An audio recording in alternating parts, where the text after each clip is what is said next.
मामला हुआ, हमारे संगठन के लोगों ने डूंगरपुर जिले उदयपुर संभाग के अंदर और विशेषकर हम हर बार पूरे बिल प्रदेश के एरिया के अंदर सभी जो उपखंड कार्यालय हैं वहां पर ज्ञापन देने का काम करते हैं।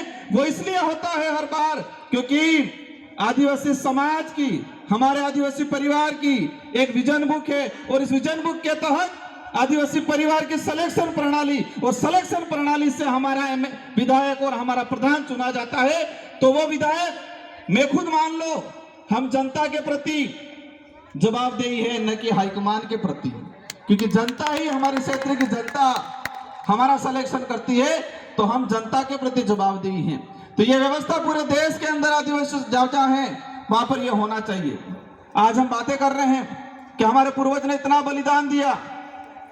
मैं एक बात बोलना चाहूंगा कि हम कुछ कर पाए नहीं कर पाए, लेकिन इतना काम जरूर करना है कि हमारे पूर्वजों ने जो व्यवस्था बनाई है, हमारे पूर्वजों ने जो लड़ झगड़ के लाखों बलिदान दे के ये जो संवैधानिक प्रावधान जो हमको दिए हैं, जो शेड्यूल 5 या शेड्यूल 6 कहे, और इन प्रावधानों के तहत हमको आदिवासी होने का प्रमाण पत्र मिलता है और वो प्रमाण पत्र मिलता है तब हम एमएलए एमपी बनते हैं। अगर वो प्रमाण पत्र नहीं मिलता तो हम एमएलए एमपी नहीं बनते।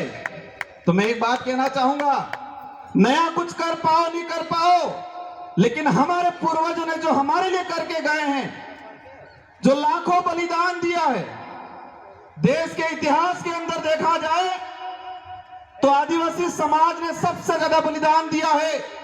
भले उस समय राजा रजवाड़े हो, मुगल हो, अंग्रेज हो, लाखों बलिदान देने के बाद इस संविधान के अंदर हमारे संवैधानिक प्रावधान मिले हैं। जो कल्चर बचा हुआ है, जो हमारी पहचान बची हुई है, वो भी हमारे पुरखों की बदौलत बची हुई है।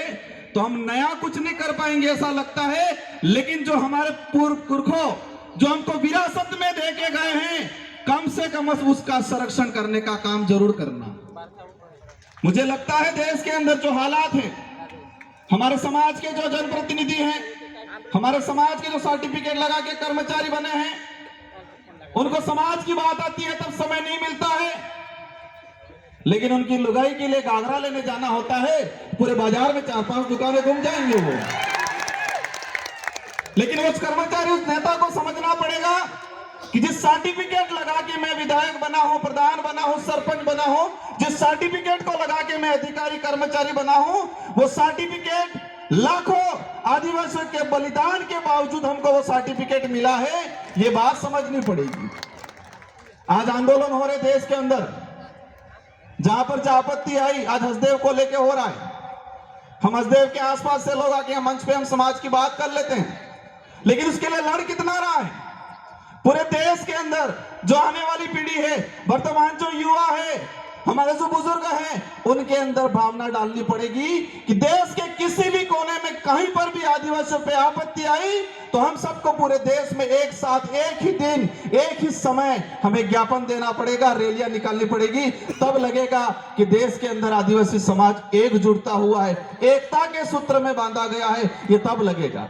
आज देखता हूं मैं आंदोलन की बात, आज यूसीसी समान नागरिक संहिता, मैं उसकी बात इसलिए कह रहा हूं कि मेरे पूर्व पैसा एक्ट की बात हुई, मेरे पूर्व 13 का की बात हुई, लेकिन समान नागरिक संहिता अगर देश में लागू होती है तो क्या पैसा एक्ट पे असर नहीं पड़ेगा? मैं सवाल करना चाहूंगा कि यूसीसी लागू होती है तो क्या हमारा संवैधानिक प्रावधान शेड्यूल 5, शेड्यूल 6, एट्रोसिटी एक्ट, पैसा एक्ट, इस पे क्या हमारा असर नहीं पड़ेगा? लेकिन इसके लिए हम नहीं बोल रहे हैं। हमें समय नहीं गुजारना है, हमें टाइम पास नहीं करना है, हमें आने वाली पीढ़ी के लिए लड़ झगड़ के, हमारे पूर्वजों ने जो बलिदान दे के जो प्रावधान किए हैं उनका संरक्षण करने का काम करना है। आज आंदोलन की बातें होती है, आंदोलन धीरे धीरे सड़कों से, धीरे धीरे कलेक्ट्रियों से खत्म होने लग गया, सोशल मीडिया पे आ गया है आंदोलन।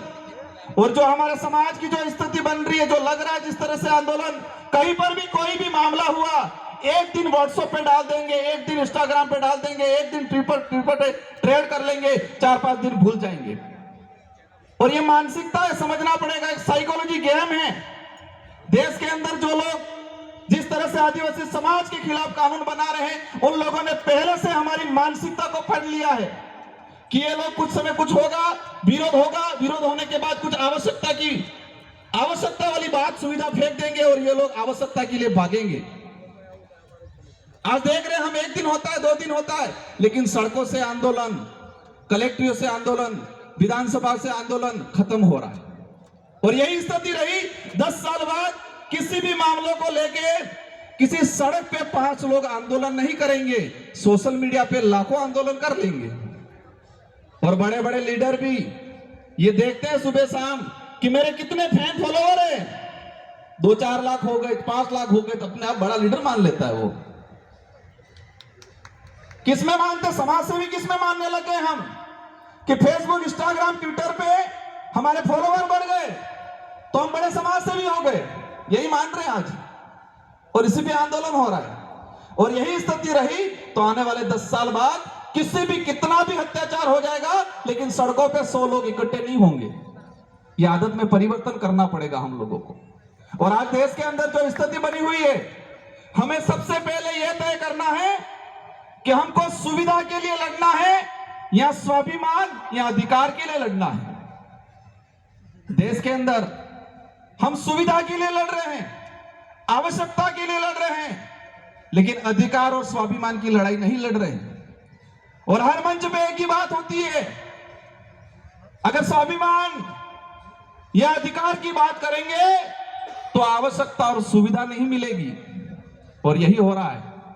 ये माइंड गेम है कि देश के आदिवासियों को आवश्यकता की लड़ाई लड़वाओ, देश के आदिवासियों को उनको जो उपयोग में दैनिक दिनचर्या में आने वाली चीजें या शौचालय, बाथरूम की आवश्यकता की लड़ाई लड़ रहे हैं हम लोग। अधिकार की लड़ाई, स्वाभिमान की लड़ाई नहीं लड़ते। और कई मंचों पे देखा है मैंने, आवश्यकता की बात करो सब स्वीकार करेंगे, लेकिन अधिकार और स्वाभिमान की बात करते हैं तो वहां पर लगता है ये बात नहीं करनी चाहिए। भाइयों, अगर स्वाभिमान और अधिकार की लड़ाई नहीं लड़े तो आने वाले समय में जानवर और हमारे में कोई अंतर नहीं रहेगा।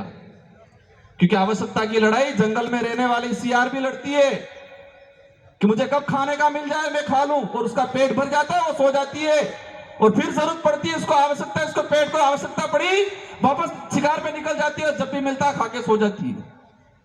तो हमें तय करना है कि स्वाभिमान की लड़ाई लड़नी है, अधिकार की लड़ाई लड़नी है, या फिर आवश्यकताओं की लड़ाई लड़नी है। और देश में मैंने कई इतने कम उम्र में देखा मैंने कि हम आवश्यकता की लड़ाई पे ज्यादा फोकस कर रहे हैं, स्वाभिमान और अधिकार की लड़ाई पे ज्यादा फोकस नहीं कर रहे हैं। आज देश की जो स्थिति बन रही है, आज हम जनप्रतिनिधि, मैं खुद भी अपने आप को जिम्मेदार मानता हूं, और मैं हमेशा कोशिश करता हूं कि मेरे समाज के लिए, मेरे क्षेत्र के लिए और आने वाले भविष्य के लिए लड़ाई लड़े। वक्त ज्यादा हो गया है, लेकिन इस पांडाल में विराजमान अन्य सभी राज्यों से आए हैं, मैं सभी से अनुरोध करना चाहूंगा कि जब तक हक और स्वाभिमान की लड़ाई लड़ने वाला आपका लीडर नहीं जाएगा, तब तक इस क्षेत्र का, इस समाज का, आने वाले भविष्य का कुछ नहीं होगा। जब तक अब आवश्यकता की लड़ाई लड़ने वाला लीडर विधानसभा, लोकसभा में भेजोगे, तब तक आने वाला भविष्य गर्त में जाता दिखेगा आप सबको। और इसके जिम्मेदार हम सब होंगे। हम दूसरे समाज को, दूसरे नेताओं को जिम्मेदार ठहराते हैं, लेकिन इसके जिम्मेदार हम सब होंगे। क्योंकि वो तो दूसरा लीडर तो किसकी बजाएगा, हाईकमान की, क्योंकि टिकट हाईकमान से मिलती है। और ये ताकत रखो, और हमारे डूंगरपुर 84 वालों से सीखना पड़ेगा। मैं बड़ी बात नहीं कर रहा हूं, लेकिन पूरे राजस्थान के अंदर एक शानदार परिणाम दिया है, बहुत कम समय में, बहुत कम खर्चे में। और यह शिक्षा है कि वहां पर कुछ भी हो जाए, उस क्षेत्र की जनता जो चाहेगी वही होगा, क्योंकि वो स्वाभिमान की लड़ाई लड़ना सीख गया है, वो अधिकार की लड़ाई लड़ना सीख गया है। और हमारी क्षेत्र की जनता को पता है कि स्वाभिमान और अधिकार की लड़ाई हम लड़ लेंगे तो आवश्यकता तो अपने आप पूरी हो जाएगी। इन्हीं शब्दों के साथ आप सबको धन्यवाद, आभार, जय जोहार, जय भारत, जय आदिवासी, जय संविधान। जय संविधान।